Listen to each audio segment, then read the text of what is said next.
Welcome to this year's final edition of Stony Brook Newsbreak. I'm Ashley Choi. And I'm Ethan Chun, bringing you the latest news. Former President of Honduras, Juan Orlando Hernandez, is now free. President Trump issued the pardon after he received a 4-page letter from Hernandez, calling himself a victim of political persecution. Hernandez was facing a 45-year sentence at a federal penitentiary for conspiring to import over 400 tons of cocaine into the U.S. Hernandez was in office just weeks before being extradited to the U.S. to face charges. President Trump's decision has faced criticism from both parties. Republican Senator Bill Cassidy of Louisiana has labeled the pardon as hypocritical, noting the current pressure on Venezuelan President Nicolas Maduro. Virginia Democratic Senator Tim Kaine said the pardon was shocking. President Trump defends the controversial pardon, explaining that Hernandez was treated very harshly and unfairly. He also described Hernandez as a victim of the, quote, Biden-inspired witch hunt. Today, Congress will hear from Naval Admiral Frank Bradley. The hearing is about the commander's orders to launch a secondary attack on the 2 survivors of a boat strike in the Caribbean Sea. Experts debate the legality of the September 2nd attack based on long-standing naval precedent as set by the Pentagon. Some members of Congress say that it is illegal for the U.S. military to attack survivors of shipwrecks, even as a result of just military action. The Navy has carried out 20 similar strikes on small ships since the first attack on September 2nd, killing 83 people in all. President Trump and Secretary of Defense Pete Hegseth maintained their stance that the strikes were lawful. They argued that their targets were cartel members smuggling drugs into the United States. Our reporter, Justin McKenzie, covered the Stony Brook Taekwondo Club. Let's hear from him. Taekwondo is a martial art that teaches discipline, coordination, and control. In the Stony Brook Campus Rec, the Taekwondo Club can be found honing their craft and mastering the skills of Taekwondo. President Brandon Nye explains how Taekwondo helps him personally. Definitely learned from the art of Taekwondo has been my confidence.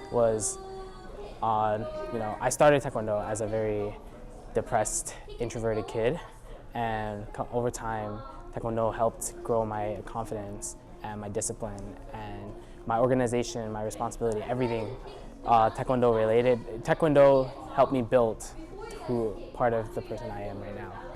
In the Taekwondo Club, captains teach Pumse, which serves as a physical textbook for Taekwondo techniques. Students also learn Demo, which includes high-flying acrobatic kicks, flips, and body control. Edwin Lee, the Taekwondo Club's Demo and Pumse captain, helps students learn the techniques he's mastered during his Taekwondo journey.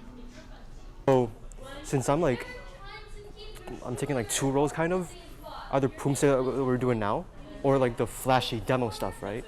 So, it's either I teach people how to do the flashy stuff, right? For the flashy moves, the flips and the spin kicks and things like that, or for Pumse, here right now, right?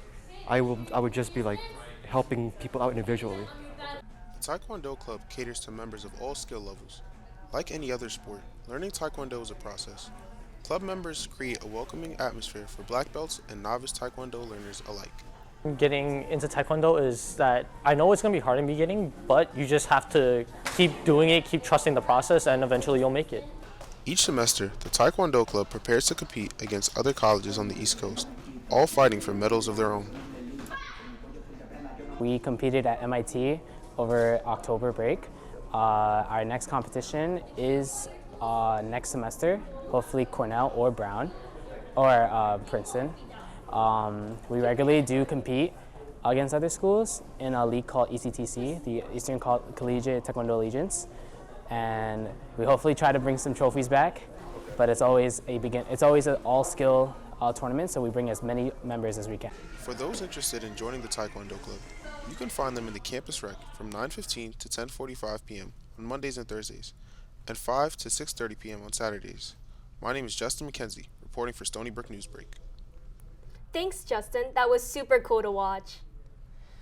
In the spirit of final season, student reporter Sophia Lin will tell us about the Midnight Scream, one of Stony Brook's historic traditions. Finals week officially begins next Wednesday, and this is your reminder to wrap up any final projects and to study for any upcoming exams. If you're looking for a way to relieve stress, you're in luck. I'm Sophia Lin, and I'm reporting live from outside the Melville Library, a popular spot for the Midnight Scream, a campus tradition where students let out a collective scream to commence the start of finals.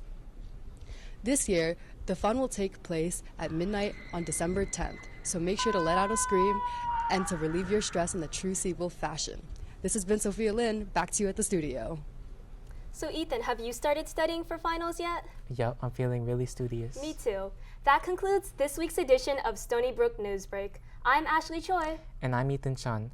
Thanks for watching and have a good winter break, Seawolves.